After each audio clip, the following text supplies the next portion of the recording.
तर गवारीच्या शेंगाची मिरची, त्यासाठी लसूण आणि हिरवी मिरची जाडसर वाटून घ्यायची आहे।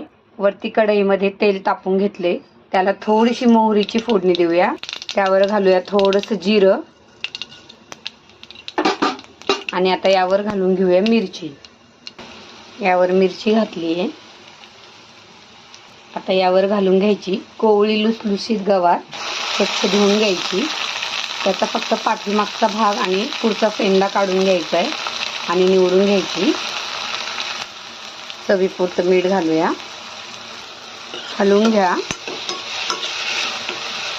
आता हे सगळं मसाला मिक्स झाला की थोडंसं शेंगा तांबा किंवा ग्लासने अशा छान अशा पद्धतीने तयार झाली आपली गवारची मिरची। एकदम टेस्टी आणि झणझणीत, भाकरीसोबत खा, अप्रतिम लागेल।